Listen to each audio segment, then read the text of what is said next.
ഇന്ന് നമ്മൾ സ്ഥിരമായിട്ട് കുട്ടികളിലും അതോടൊപ്പം തന്നെ മുതിർന്നവരും കാണുന്ന ഒരു പ്രധാന പ്രശ്നമാണ് നമ്മുടെ സ്കിന്ന് ഡ്രൈ ആകുക എന്നുള്ളത്. ചിലപ്പോൾ നമ്മുടെ ഫേസ് ആവാം, നമ്മുടെ കൈ ആവാം, കാലാവാം, അതല്ലെങ്കിൽ ബോഡിയിലെ പല പോർഷനും.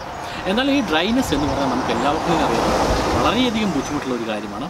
ഇന്നത്തെ എപ്പിസോഡ് ഞാൻ നിങ്ങളുമായിട്ട് പങ്കുവെക്കുന്നത് ഇങ്ങനെ ഉണ്ടാകുന്ന ഡ്രൈനെസ്സിനെ നമുക്ക് പൂർണ്ണമായിട്ടും മാറ്റിയെടുക്കാൻ വേണ്ടിയിട്ടുള്ള സിമ്പിൾ റെമഡിയാണ്.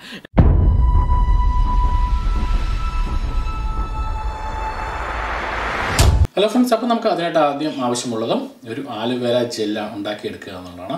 അതായത് കറ്റാർ വാഴയാണ്. ഈ കറ്റാർ വാഴയുടെ ഒരു പീസ് നമുക്ക് കട്ട് ചെയ്ത ശേഷം നമുക്ക് ഈ ഒരു അകത്തുള്ള ഈ ഒരു ജെല്ല് മാത്രം എടുക്കാം. നിങ്ങൾക്ക് വേണമെങ്കിൽ ഇത് ഫ്രഷായിട്ട് ഉണ്ടാക്കുന്നതിന് പകരം ഇതുപോലെ നമുക്ക് മാർക്കറ്റിൽ നിന്ന് മേടിക്കാൻ കിട്ടുന്ന ആലുവേരയുടെ ജെല്ല് വേണമെങ്കിലും ഉപയോഗിക്കാം, കുഴപ്പമൊന്നുമില്ല.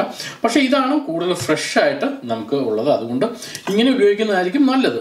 അത് നിങ്ങളുടെ ഇഷ്ടം. ഇനി എന്താണെന്ന് നമുക്ക് ഈ ജെല്ല് മാത്രം നമുക്ക് ഇതുപോലെ മാറ്റിയെടുത്ത് മറ്റൊരു പാത്രത്തിലേക്ക് മാറ്റാം.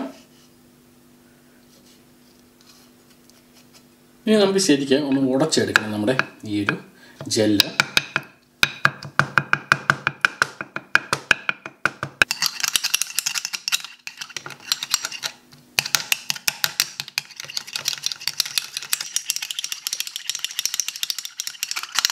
അപ്പോൾ അത് ശരിക്കും ഉടച്ചെടുത്ത് കഴിയുമ്പോൾ സാധാരണ നമുക്ക് കടകളിൽ നിന്ന് മേടിക്കുന്ന തരത്തിലുള്ള നല്ല ഒരു ജെല്ലായിട്ട് നമുക്ക് കിട്ടും, നല്ല ഫ്രഷ് ആയിട്ടുള്ള ജെല്ല് നമുക്ക് കിട്ടും. ഓക്കെ, ഇനി നമുക്ക് ശരിക്കും ഉടച്ച ശേഷം അത് നമുക്ക് മറ്റൊരു പാത്രത്തിലേക്ക് മാറ്റാം.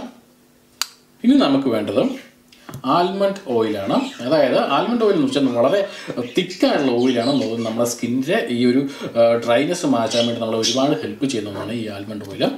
അപ്പോൾ നമുക്ക് 1 സ്പൂൺ ആൽമണ്ട് ഓയിൽ നമുക്ക് എടുക്കാം. 1 സ്പൂൺ ആൽമണ്ട് ഓയിൽ.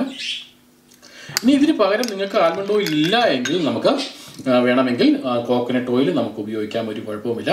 പക്ഷേ കോക്കനട്ട് ഓയിലിനേക്കാളും എന്തുകൊണ്ടും നല്ലതും ഈ ആൽമണ്ട് ഓയിൽ മാത്രമാണ്. അപ്പോൾ ഓയിൽ ഒഴിച്ച ശേഷം ശരിക്കും ഒന്നുകൂടി മിക്സ് ചെയ്യാം. ഇനി നമുക്ക് വേണ്ട നെക്സ്റ്റ് ഇൻഗ്രീഡിയൻ്റ് വെച്ചാൽ വൈറ്റമിൻ ഇ ക്യാപ്സൂളാണ്. അതായത് ഇവിയോൺ 400 എന്ന ഈ വൈറ്റമിൻ ഇ ക്യാപ്സൂള് നമ്മുടെ സ്കിന്നിനെ ഡ്രൈനെസ് മാറ്റാൻ വേണ്ടിയും അതോടൊപ്പം തന്നെ സോഫ്റ്റ്നെസ് ആക്കാൻ വേണ്ടിയും ഒരുപാട് സഹായിക്കുന്നതാണ് ഈ vitamin E capsule. So vitamin E ക്യാപ്സൂളിൻ്റെ 2 ക്യാപ്സൂള് നമുക്ക് പൊട്ടിച്ച ശേഷം ഇതിലേക്ക് ആഡ് ചെയ്യാം.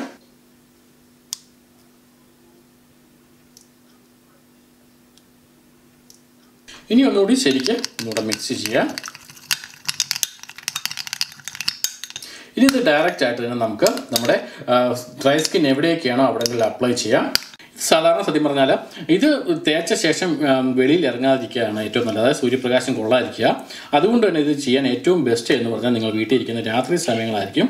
അപ്പോൾ രാത്രി സമയങ്ങളിൽ ഇതുപോലെ നിങ്ങളുടെ ദേഹത്ത് എവിടെയൊക്കെയാണോ ഡ്രൈ സ്കിന്നുള്ള അവിടങ്ങളിലൊക്കെ ശരിക്കും ഇതുപോലെ തേച്ച ശേഷം ശരിക്കും ഒന്ന് കൈകൊണ്ട് മസാജ് ചെയ്യുക. ഇത് നാച്ചുറലായിട്ടാകും, നമുക്ക് ഒരു തരത്തിലും സൈഡ് എഫക്റ്റ് ഒന്നും ഉണ്ടാകില്ല. നിങ്ങളുടെ സ്കിന്ന് വളരെ പെട്ടെന്ന് തന്നെ സോഫ്റ്റ് ആയിക്കോളും.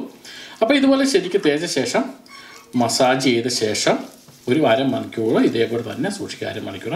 അതിനുശേഷം നമുക്കിത് വാഷ് ചെയ്ത് കളയാം. ഓക്കെ, ഈ വാഷ് ചെയ്ത് കളയുമ്പോൾ നിങ്ങൾ സോപ്പ് ഒന്നും ഉപയോഗിക്കാൻ പാടില്ല. സാധാരണ വെള്ളം ഉപയോഗിച്ച് മാത്രം വാഷ് ചെയ്യുക. എങ്കിൽ മാത്രമേ ഈ ഒരു സോഫ്റ്റ്നെസ്, ഈ ഒരു എണ്ണയുടെ എല്ലാ ഗുണങ്ങളും നിങ്ങളുടെ സ്കിന്നിലേക്ക് ആഴ്ന്നിറങ്ങുള്ളൂ. അതുകൊണ്ട് സോപ്പ് ഒരു കാരണവശാലും നിങ്ങൾ ഉപയോഗിക്കാൻ പാടില്ല. ഇത് നിങ്ങളുടെ സ്കിന്നിൻ്റെ എവിടെ വേണമെങ്കിലും നിങ്ങൾക്ക് അപ്ലൈ ചെയ്യാം, മുഖത്തോ അതല്ലെങ്കിൽ ശരീരത്തെ എവിടെ വേണമെങ്കിലും അപ്ലൈ ചെയ്യാവുന്നുള്ളൂ. നല്ല ഒരു റിസൾട്ട് കിട്ടും. ഓക്കെ ഗൈസ്, അപ്പോൾ വളരെ ഈസി ആയിട്ട് തന്നെ ഈ ഒരു മാർഗ്ഗത്തിലൂടെ നമുക്ക് ഈസി ആയിട്ട് നമ്മുടെ സ്കിന്നിൻ്റെ ഡ്രൈനെസ് മാറ്റിയെടുക്കാവുന്നുള്ളൂ. നിങ്ങൾക്ക് വേണമെങ്കിൽ ആൽമണ്ട് ഓയിലിന് പകരം വെളിച്ചെണ്ണ അല്ലെങ്കിൽ നമ്മുടെ കോക്കനട്ട് ഓയിൽ ഉപയോഗിക്കാവുന്നൊരു കുഴപ്പമില്ല. പക്ഷേ ഏറ്റവും നല്ലത് എന്ന് പറഞ്ഞാൽ ഈ ഒരു ആൽമണ്ട് ഓയിൽ തന്നെയാണ്. ഓക്കെ ഗൈസ്, അങ്ങനെ കണ്ടിന്യൂസ് ആയി നിങ്ങൾ അപ്ലൈ ചെയ്ത് കഴിഞ്ഞാൽ തന്നെ നിങ്ങളുടെ വളരെയധികം വ്യത്യാസം വരുമെന്നുള്ള കാര്യത്തിൽ ഒരു സംശയമില്ല. ഓക്കെ ഗൈസ്, അപ്പോൾ കണ്ടത് മനോഹരം, കാണാൻ പോകുന്നത് അതിമനോഹരം. നമുക്ക് കാണാൻ മറ്റൊരു എപ്പിസോഡിൽ മറ്റൊരു വിഷയവുമായി ഞാൻ വരും, നിങ്ങളുടെ സ്വന്തം ജോബി വയലങ്കൽ. അതുവരേക്കും ഷോപ്പ്.